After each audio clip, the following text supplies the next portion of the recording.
Before we start today's show, I just wanted to mention our sponsor, Money Farm.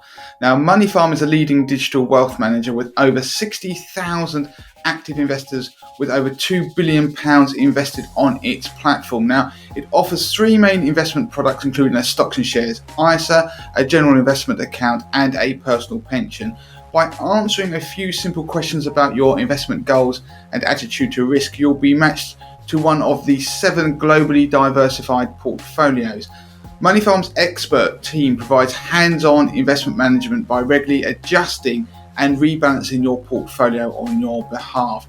You'll even get a dedicated investment consultant should you want to widen your investment plan, which is something that sets Money Farm apart from most of its competitors. The minimum investment amount is £500 and fees range between 0.35% per annum and 0.75%, depending on the amount you have invested. Money to the Masses listeners can take advantage of a special offer where Money Farm will run your money fee-free for a year. Head over to moneytothemasses.com and search Money Farm for more information.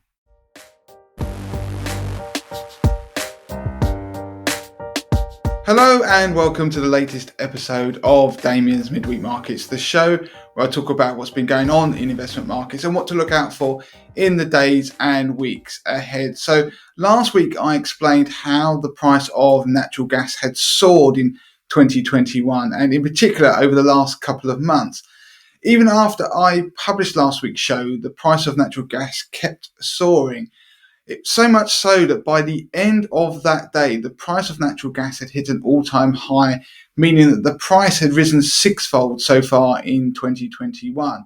As an aside, if you want to get an insight into the latest gas price moves using the stock app on your mobile phone, I'm talking about iPhones in particular here, then open up the stock app and search for TTF equals F, and you can look at the chart over any time period you wish. Now, the surge in the price of energy caused bond and equity markets last week to weaken as bond yields rallied as inflation expectations soared. And it meant that the 10-year US Treasury yield, for example, hit 1.55%, which is the highest level since May. However, within 24 hours of the last show airing, equity and bond markets stabilized after Russian President Vladimir Putin suggested that Russia may well increase its gas supply to Europe. Now, whether this is just political posturing or not, the impact of the news on the natural gas price was immediate, with the price falling more than 20% in less than 24 hours. Now, that seems a huge move, but it still means that the price of natural gas has risen fivefold in 2021. However, it was enough to give some respite to equity and bond markets. Now, if we look at how the market has moved over the last week since that piece of news, we can see that the FTSE 100 has rebounded about 2% to sit back above the 7,100 level, while the more domestically focused FTSE 250 gained just under 1%, so something a little bit more modest.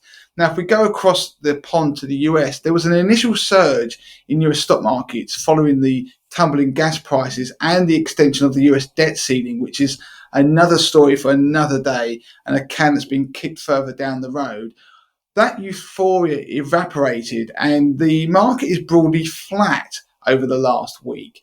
And bond yields have also stabilised, but they have risen a bit more. They've gradually risen back above that 1.6% level and have since pulled back just a little bit to sit just under 1.6%. Now, it means that understandably all eyes were on the latest US inflation data that was coming out just before I made this show, and it showed that the US consumer price growth rose by 5.3% in September, which is a 13-year high. Now, it was broadly in line with market expectations, so far the market reaction has been fairly muted, although tech stocks have opened higher in the US because it was slightly under analyst expectations, only marginally. So that has been a benefit for tech stocks. Now, often the market reaction to monetary policy expectations or inflation expectations tend to be delayed somewhat. So don't be surprised if we do see a subsequent reaction from markets in the next couple of days. Now,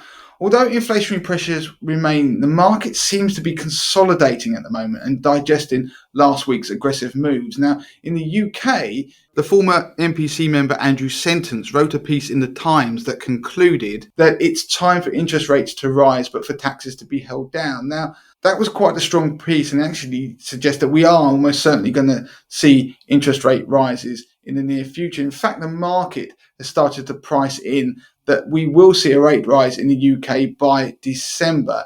Now, interestingly, the value of the pound reacted very little to this news, even though you might expect it to strengthen, which often it would do if there was going to be any whiff of an interest rate rise. But it still sits around the $1.36 level, for example. But when considering that dollar pound exchange rate, the stalling has also been a result of the dollar strengthening. And the reason for that strengthening of the dollar is the concern over stagflation taking hold. So if you recall, stagflation is slowing economic growth alongside inflation at the same time. Now, in this environment, the dollar tends to strengthen as people seek haven assets. And with bond markets falling in value at the moment, then the dollar becomes an obvious choice. In an environment where we get inflation expectations rising alongside rising economic growth expectations, then we tend to see the dollar fall. Now, that's the environment that was known as the reflationary environment. And it's the environment that the inflation trade I've talked about previously on these videos.